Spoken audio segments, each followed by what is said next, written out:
Perkenalkan, nama saya Indah Maria Magdalena Simatupang dengan NIM 19135210167. Di sini saya akan melakukan praktikum ichtiologi dan telah tersedia alat dan bahan. Yang pertama alatnya yaitu benang. Yang kedua penggaris. Yang ketiga ada gunting dan yang terakhir ada pisau. Untuk bahannya sendiri saya menggunakan ikan kembung. Ikan kembung memiliki nama latin yaitu Rastrellinger faulkneri. Dengan morfologi, pada bagian kepala ikan terdapat rahang atas, rahang bawah yang dapat digerakkan, lalu ada mata, ada pipi ikan, dan operculum. Operculum yaitu penutup dari insang. Dari bagian tubuh ikan, dimulai dari batas akhir operculum sampai ke anal, terdapat yaitu first dorsal fin dan second dorsal fin. Nah, di sini ada pectoral fin, sirip berenang ikan, dan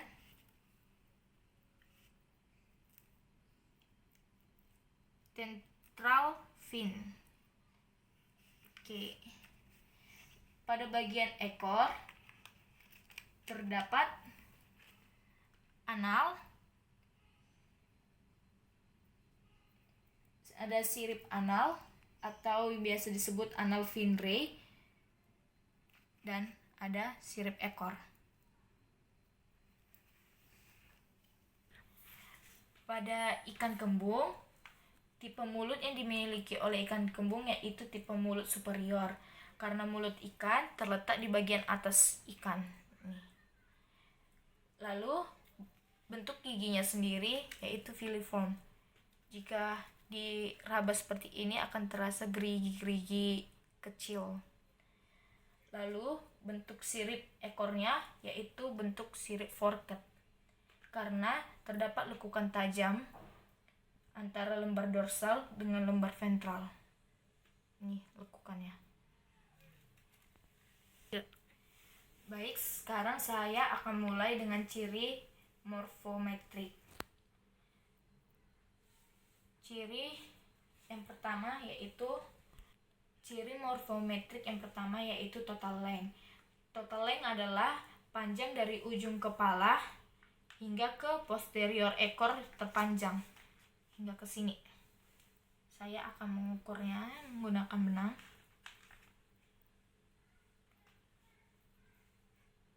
Sampai ke sini.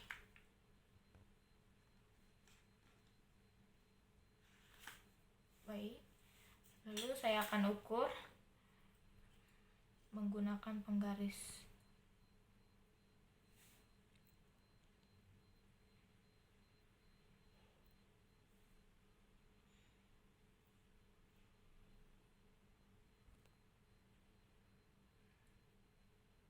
Didapatkan panjang ikan adalah 23,2 cm. Lalu ciri morfometrik selanjutnya yaitu forked length. Karena jenis ikan yang saya gunakan memiliki bentuk sirip ekor forked, maka saya akan mengukur panjang forked length-nya. Dimulai dari jarak antara anterior kepala dengan lekukan ekor.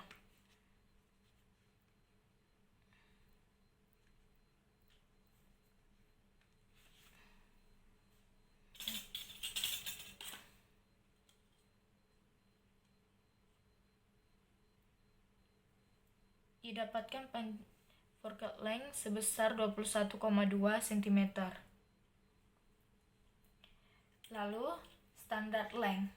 Standard length adalah jarak antara anterior kepala dengan pangkal ekor yang dapat digerakkan.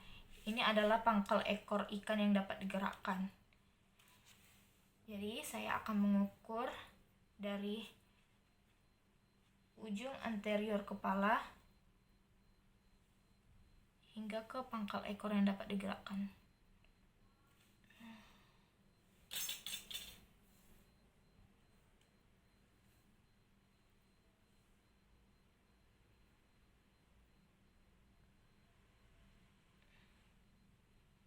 Dapatkan panjang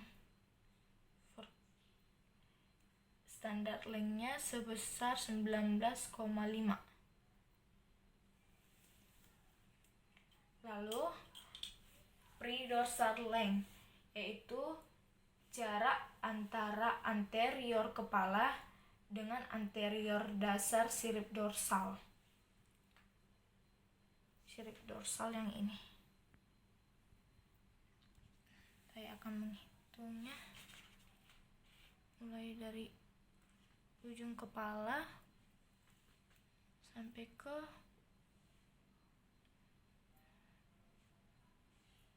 ini, tepi dari sirip dorsal.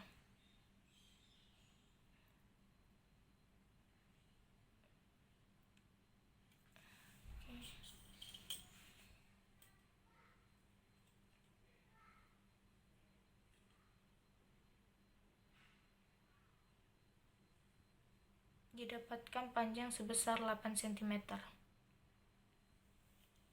Selanjutnya orbital length, yaitu jarak antara kedua bagian terluar kelopak mata.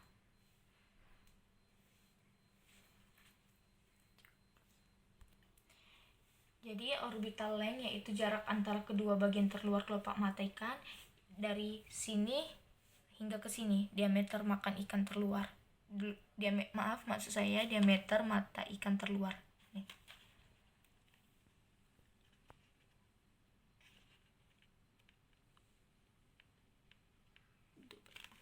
Ini lalu diukur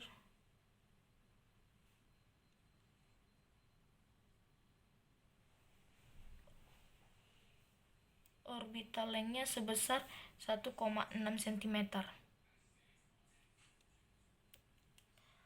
Lalu eye length, yaitu panjang dari garis tengah mata ikan. Mata ikan yang bulatan hitamnya diukur dari sini ke sini. Sebenarnya bisa saja langsung menggunakan penggaris, diukur diameter hitam mata ikan. Didapat sebesar 1 cm. Ini 1 cm. Selanjutnya caudal peduncle length, jarak antara pangkal ekor dengan dasar sirip anal. Yang tadi sirip anal ini. Jadi dihitung dari pangkal ekor hingga ke sirip anal sini.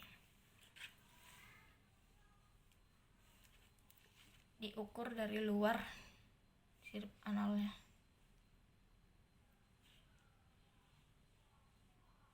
Hingga ke pangkal ekor.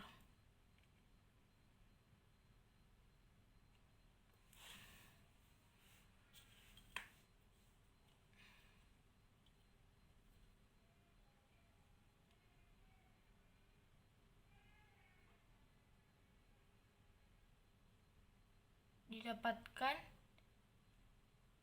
panjang dari caudal peduncle length sebesar 6 cm. Selanjutnya, panjang rahang atas. Pengukuran panjang rahang atas dimulai dari ujung rahang atas hingga ke ujung pembukaan mulut. Hingga ke sini.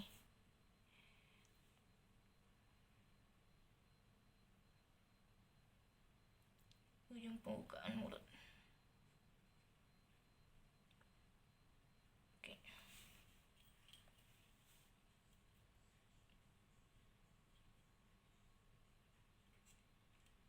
Panjang rahang atas sebesar 2,3 cm. Selanjutnya panjang rahang bawah. Diukur dari ujung rahang bawah hingga ke akhir dari pembukaan rahang. Di sini.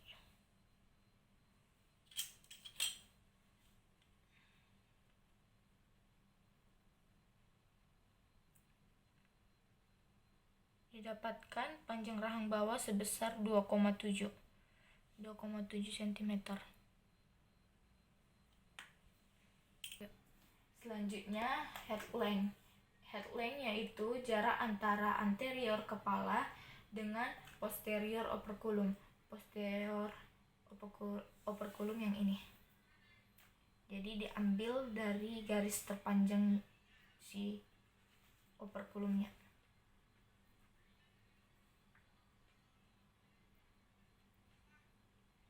Ini adalah titik terjauh dari operculumnya.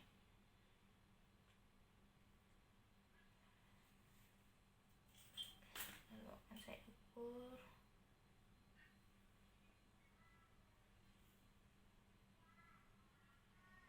Didapatkan head length-nya sebesar 6,5 cm. Selanjutnya snout length. Snout length yaitu jarak antara anterior kepala dengan anterior mata. Dari anterior kepala tengah ini dengan mata.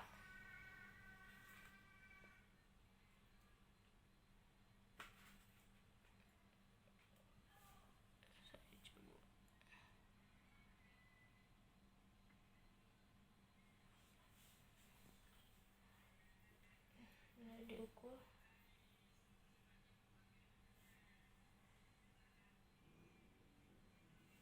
Snout length-nya sebesar 1,5 cm. Selanjutnya ada post orbital length, yaitu jarak posterior kelopak mata ke posterior operculum, dari jarak terluar mata dengan posterior operculumnya.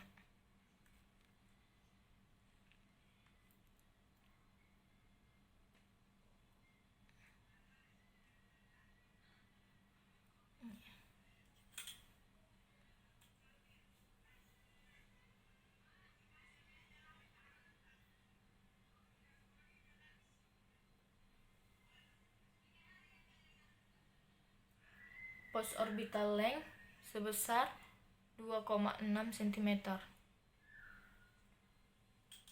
Selanjutnya tinggi kepala,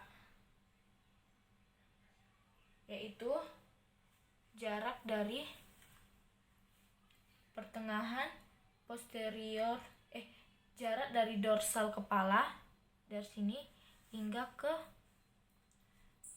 bagian pertengahan ini, ventral bagian kepala.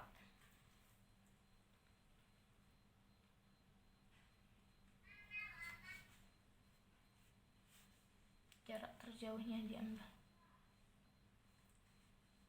Oke.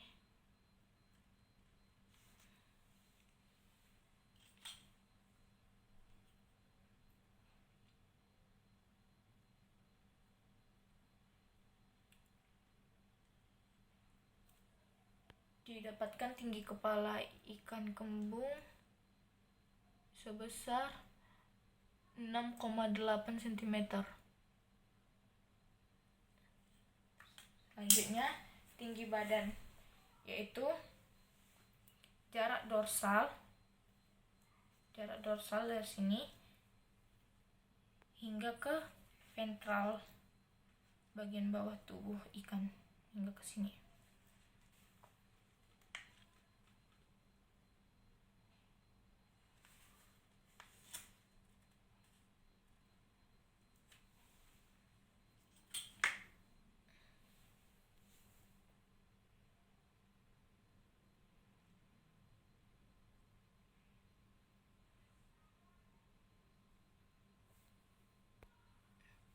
Ini didapatkan tinggi badan ikan sebesar 7 cm. Selanjutnya tinggi pipi. pipi yaitu jarak antara rongga mata dengan anterior dari operculum. Dari ini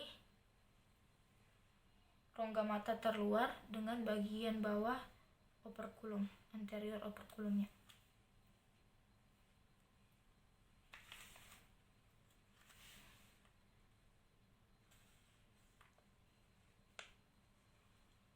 Hingga ke sini. Oke.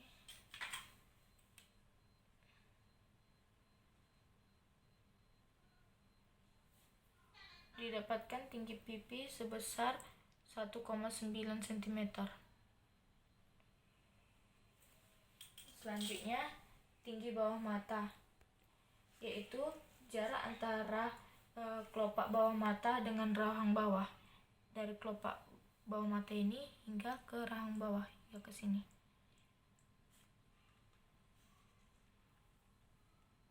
Bagian rahangnya sini. Dari bawah kelopak mata ke bukaan rahang bawah ikan.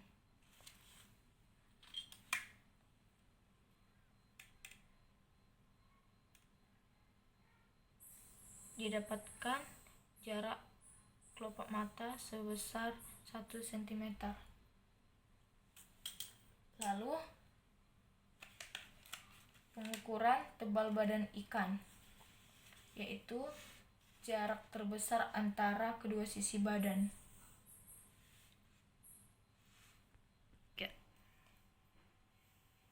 Tebal badan ikan diukur melalui sisi samping ikan hingga ke sebelahnya lagi, seperti ini.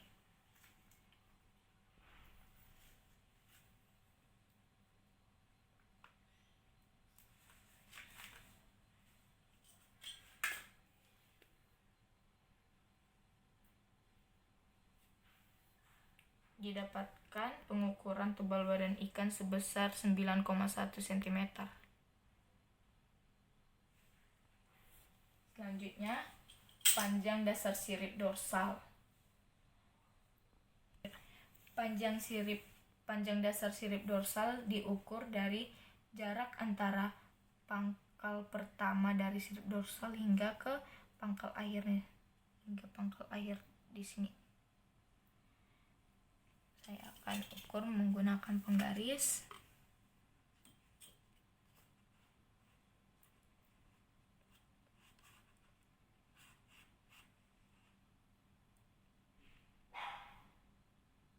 Didapatkan pengukuran panjang dasar sirip dorsal sebesar 3,5 cm. Selanjutnya, tinggi sirip dorsal. Tinggi sirip dorsal yaitu panjang terbesar dari sirip dorsal ikan, dari dasar tubuh hingga ke ujung dari sirip dorsal ikan, ke sini.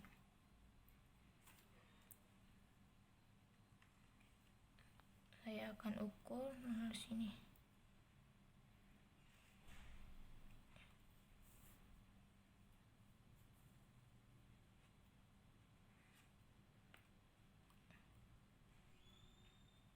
Ini.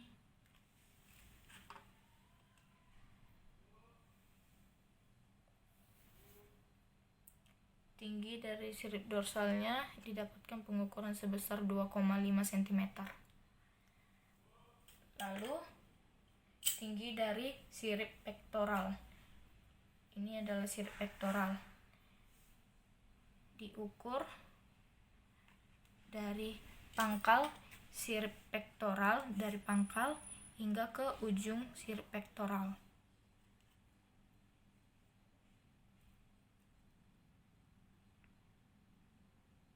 Didapatkan pengukuran sebesar 5 cm. Selanjutnya, panjang dari sirip pektoral.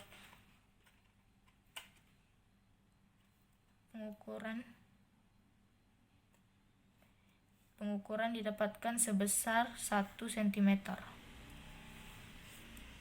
Demikian ciri-ciri morfometrik dari ikan kembung dengan nama latin Rastrellinger faulkneri. Selanjutnya saya akan melakukan pembedahan terhadap ikan. Untuk membedah ikan agar bagian dalam tubuh ikan tidak hancur, pastikan posisi memotong ikan di belakang dari anal atau anus ikan.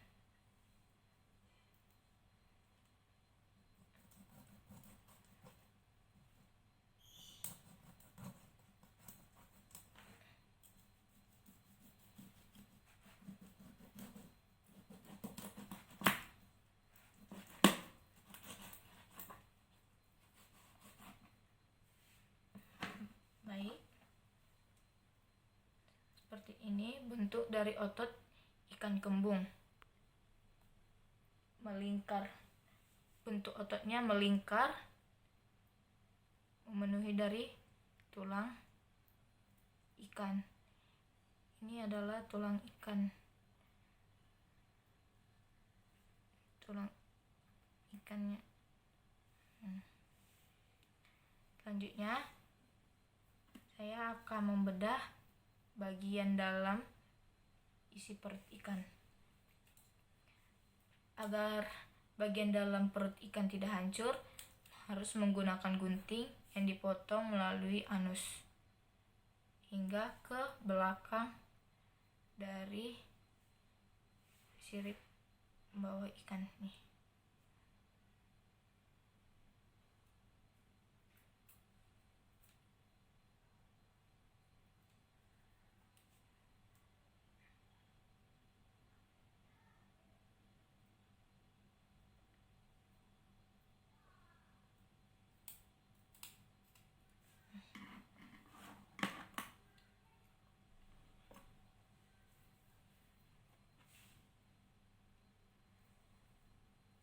Ini bentuk dari perut ikan.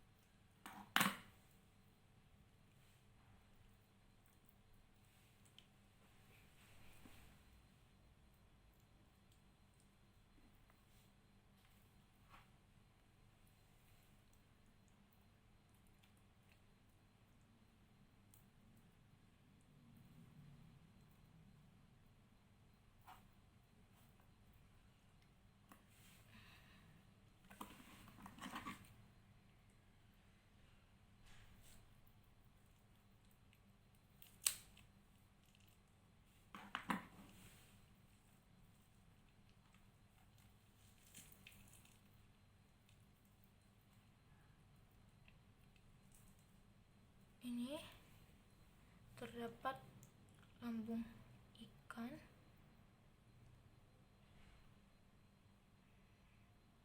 Ini maksud saya ini gonat ikan. Lambung ikannya sudah hancur. Ini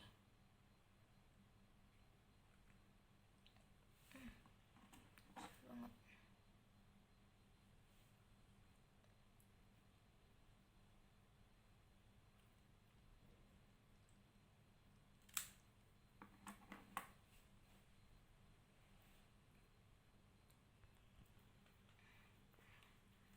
Selanjutnya ini adalah jantung dari ikan.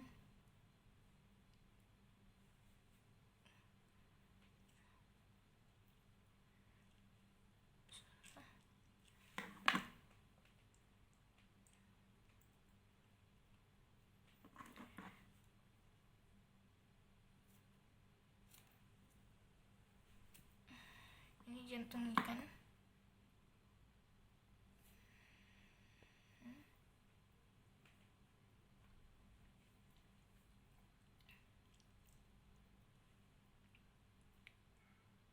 Lalu ini adalah hati ikan.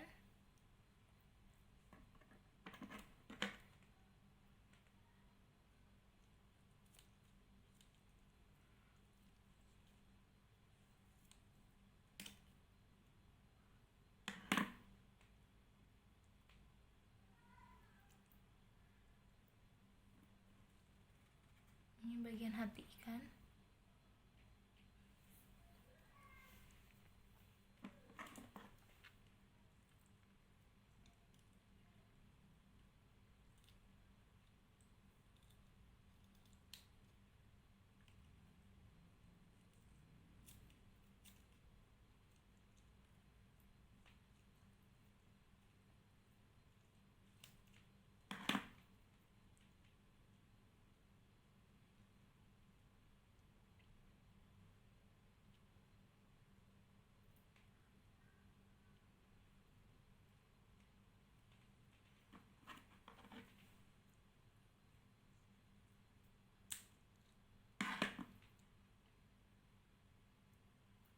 Dan ini bagian dari ginjal ikan. Dia sangat kecil.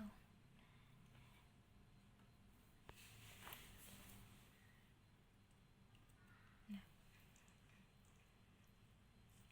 Selanjutnya bagian dari insang ikan.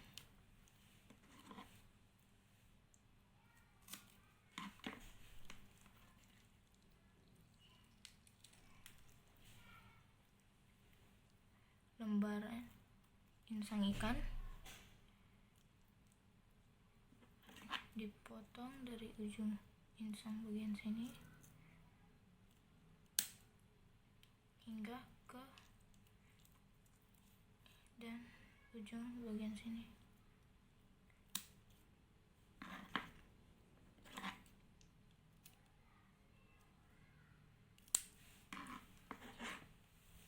Melalui bentuk sirip dari ikan ini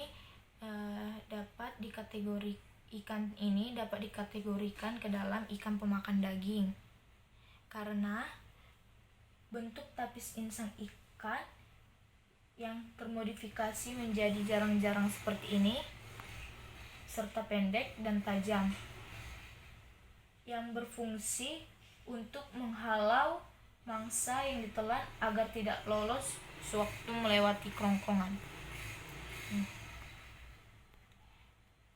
Nah, berikut bagian-bagian yang ada dalam tubuh ikan.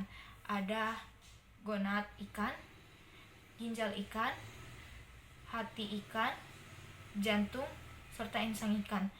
Untuk lambung ikan, kebetulan ikan yang saya miliki saat ini lambungnya telah hancur di dalam, jadi saya tidak dapat mengeluarkan lambungnya, tidak dapat menunjukkan lambungnya.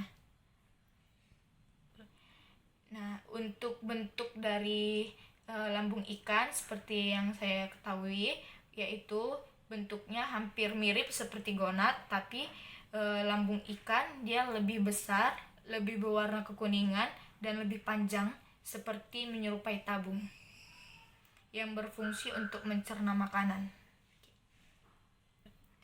Selanjutnya saya akan melakukan pembedahan terhadap otak ikan. Nah, biasanya otak ikan itu terdapat di antara kedua mata yang kiranya lembek seperti ini. Oke, saya akan mulai kikis. Untuk mendapatkan otak ikan, terlebih dahulu daging kepalanya harus dikikis.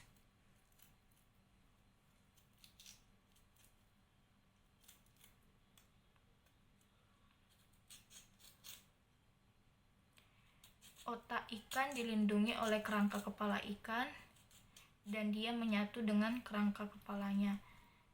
Itu yang membuat pembedahan otak ikan sulit dilakukan secara mandiri seperti ini.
adalah otak ikan yang terlindung di balik dari rangka kepala ikan ini.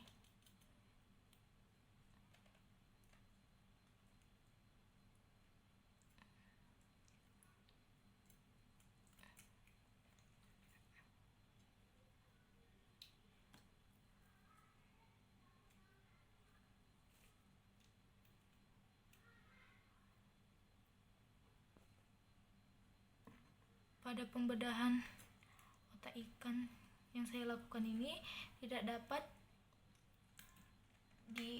didapatkan bentuk otak ikan secara sempurna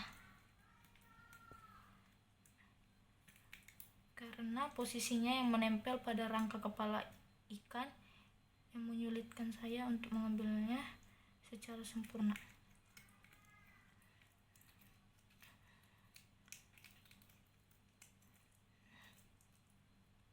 Ini bagian dari otak ikan. Jadi posisinya berada tepat di antara kedua mata ikan dan dilindungi oleh rangka kepala ikan.